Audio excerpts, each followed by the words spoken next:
Genèse chapitre 43. La famine s'appesantissait sur le pays.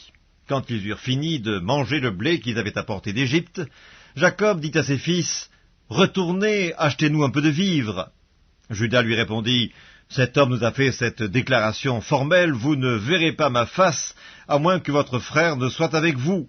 Si donc tu veux envoyer notre frère avec nous, nous descendrons et nous t'achèterons des vivres, mais si tu ne veux pas l'envoyer, nous ne descendrons point, car cet homme nous a dit, « Vous ne verrez pas ma face, à moins que votre frère ne soit avec vous. » Israël dit alors, « Pourquoi avez-vous mal agi à mon égard en disant à cet homme que vous aviez encore un frère ?»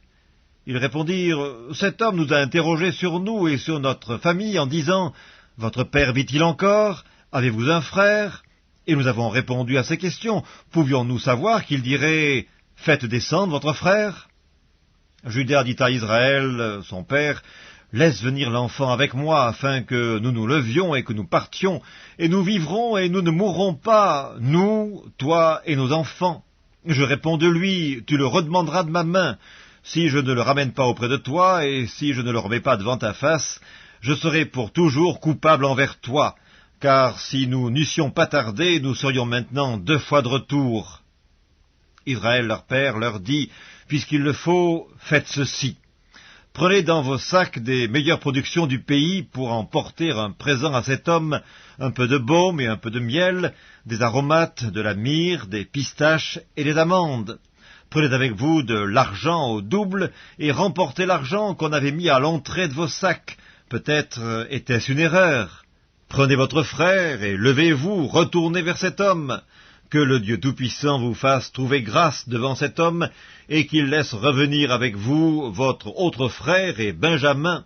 Et moi, si je dois être privé de mes enfants, que j'en sois privé. » Ils prirent alors le présent, et ils prirent avec eux de l'argent au double, ainsi que Benjamin. Ils se levèrent, descendirent en Égypte, et se présentèrent devant Joseph.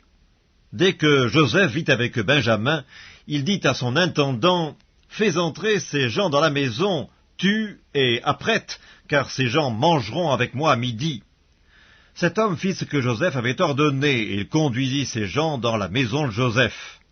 Ils eurent peur lorsqu'ils furent conduits à la maison de Joseph, et ils dirent, « C'est à cause de l'argent remis l'autre jour dans nos sacs qu'on nous emmène, c'est pour se jeter sur nous, se précipiter sur nous, c'est pour nous prendre comme esclaves et s'emparer de nos ânes. » Ils s'approchèrent de l'intendant de la maison de Joseph et lui adressèrent la parole à l'entrée de la maison.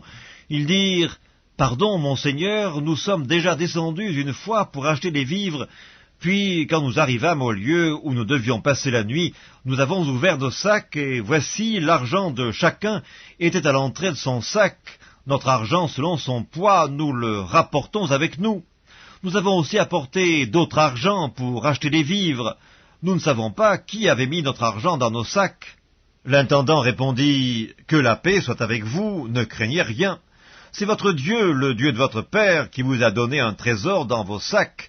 Votre argent m'est bien parvenu. » Et il le ramena Siméon. Cet homme les fit entrer dans la maison de Joseph. Il leur donna de l'eau, ils se lavèrent les pieds. Il donna aussi du fourrage à leurs ânes. Ils préparèrent leurs présents en attendant que Joseph vînt à midi, car on les avait informés qu'ils mangeraient chez lui. Quand Joseph fut arrivé à la maison, ils lui offrirent le présent qu'ils avaient apporté, et ils se prosternèrent en terre devant lui.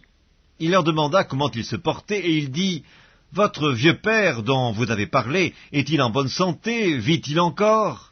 Ils répondirent, « Ton serviteur, notre père, est en bonne santé, il vit encore. » Et ils s'inclinèrent et se prosternèrent. Joseph leva les yeux, et jetant un regard sur Benjamin, son frère, fils de sa mère, il dit, « Est-ce là votre jeune frère dont vous m'avez parlé ?» Et il ajouta, « Dieu te fasse miséricorde, mon fils. » Ses entrailles étaient émues pour son frère, et il avait besoin de pleurer. Il entra précipitamment dans une chambre, et il y pleura. Après s'être lavé le visage, il en sortit, et faisant des efforts pour se contenir, il dit, « Servez à manger. » On servit Joseph à part, et ses frères à part.